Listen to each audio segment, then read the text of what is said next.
विषालु सर्पको टोकाइबाट 5 वर्षीय बालकको मृत्यु। विषालु सापले ठुङ्गेपछि उपचारका लागि बालकलाई ओझाको घरमा लगिएको थियो।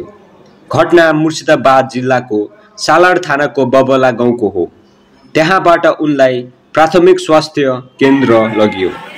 बच्चाको अवस्था राम्रो नभएकाले अस्पताल पुर्याउनु अघि डाक्टरहरूले उनलाई कति बजे सर्पले टोकेको हो भन्ने कुरा जान्न चाहे। त्यहाँ डाक्टरलाई पनि बहकाएको थियो। अस्पताल ल्याउनु 15 मिनेट अगाडि उनलाई सर्पले डसाएको परिवारले जानकारी दिएपछि राम्रो उपचारका लागि महकुमा अस्पतालबाट सारेर सालर ग्रामीण अस्पतालमा उपचार गर्न लगिएपछि बालकलाई मृत घोषणा गरे।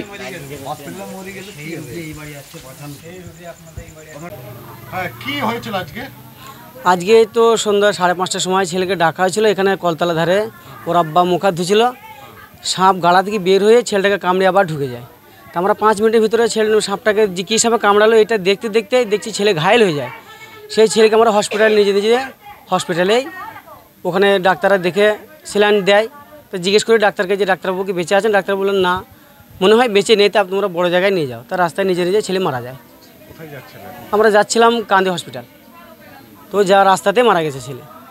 আচ্ছা, এখানে কি আপনারা বাড়ি থেকে যখন বেরিয়ে গেছিলেন আগে এখানে কোনো ওঝাকে দেখিয়েছিলেন? না, এখানে কোনো ওঝা দেখিনি। আমরা ডাইরেক্ট হসপিটালে গিয়েছিলাম। আপনাদের বাড়ির একজন বলছিল কাকগ্রাম কোনো ওঝার কাছে গেছিলেন? না না, কাকগ্রাম ওঝার কাছে যাইনি, ডাইরেক্ট হসপিটালে সময় পাইনি। আমরা বাচ্চাটাকে নিয়ে যাওয়ার সময় পাচ্ছি না। না, ওরা মানে যাওয়ার সময় ওইটা বলা হয়েছিল, কিন্তু আমরা ওঝার কাছে যাইনি, সময় পাইনি। 18-20 মিনিটের ভিতরে ছেলেটার বাচ্চাটা শেষ হয়ে গেছে।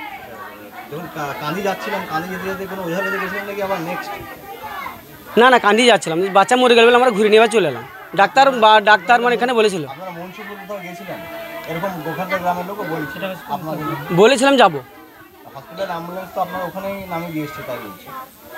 কোথায়? না না, মুন্সিপাল থেকে আমরা ঘুরে নিয়ে চলে এসেছি। ছেলে তো এখানে মারা গেছে। আমাদের মানে মনে সন্দেহের জন্য ছেলেটাকে নিয়ে গেছিলাম। হ্যাঁ, যদি যে বেঁচে আছে কি না দেখে আমরা মানে মরার মানে ফুল যে হসপিটাল বলে যে মরে গেছে আর বেঁচে নেই, তা আমরা সন্দেহজনকের জন্য গিয়েছিলাম। যদি বেঁচে থাকে ছেলে যদি পাওয়া যায় ঘুরে। না, উজার দেখেই বললো মারা গেছে, মানে কাল সাপে খেয়েছে, তাই বললো খড়ি সাপে কামড়িয়েছে, ছেলে বেঁচে নেই। আর হসপিটালে যখন ইঞ্জেকশন দেয় তখনই ছেলেটা মারা গেল। ডাক্তারবাবুকে জিজ্ঞেস করলাম, ডাক্তার বললো না বেঁচে নেই, তা তোমরা বড় জায়গায় নিয়ে যাও। যখন কামড়েছে আর হাসপাতাল টাইমটা কখন? 18 মিনিট 20 মিনিট মানে কামড়ানোর সঙ্গে যা হয়েছে 20 মিনিট 18 মিনিটের ভিতরে। 5:30টায় কামড়িয়েছে, ওখানে 5:50 বাচ্চা তো মারা গেছে। 50 বাচ্চা মারা গেছে। আমার রাস্তায় নিজে বাচ্চাটা মানে পুরো একদম ঘায়েল গেছে, মানে বেঁচে নেই এরকম আমরা ভাবলাম। হসপিটালে যখন ইঞ্জেকশন দেয় তখন একবার বাচ্চাটা নড়ে উঠেছিল, নড়ে ওঠার সঙ্গে সঙ্গেই আর নড়েনি। ডাক্তার বললো যে না মরে গেছে। তারপরে আমরা সন্দেহজনক মুন্সিপাল গেলাম, যদি বেঁচে থাকে।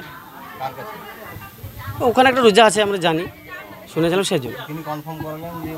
হ্যাঁ, তিনি বললেন না, হাত মানে দেখে বললো যে সাপে কামড়িয়েছে, খড়ি সাপে কামড়িয়েছে, এ মারা গেছে, ছেলে বেঁচে নেই। তো হসপিটালে এরকম শুনেছিলাম যে ছেলে আর বেঁচে নেই। তারপর মৃত্যু, হ্যাঁ মৃত্যু কনফার্ম হসপিটালেই করেছি। রেফার করলে তখনই মানে মৃত্যু হয়ে গেছে, এটা মানে গ্যারান্টি যে মৃত্যু হয়ে গেছে। আমি তো বললাম যে বাচ্চা আপনি ঠিক করছেন না, ডাক্তার তৈয়ব যে আছে সে বলছে, আমি তার সঙ্গে কথা বললাম, সে বলছে না, ডাক্তার বললো কান্দি নিয়ে যাও। তা বাচ্চা তো বেঁচে নেই, তা কান্দি নিয়ে কী করবো? তারপর রাস্তাতেই মরে গেছে, রাস্তাতে ডেট। কে আপনাকে ডেটটা বললো? তাকে মানে আপনি নিজে না ওঝা বললো বলে আপনি? না, ওঝা বললো ওখানে যে মরে গেছে। ডাক্তারকে জিজ্ঞেস করলাম, ডাক্তার বললো না বেঁচে নেই, তবে তোমরা বড় জায়গায় নিয়ে যেতে পারো, এইটুকুই। আপনার নাম কি? আমার নাম আলিবউদ্দিন শেখ। আমার ভাইপো হয়। ওর নাম কি ছেলেটার? সুরাত। বয়স কত? বয়স 4.5 বছর 5 বছর এরকম।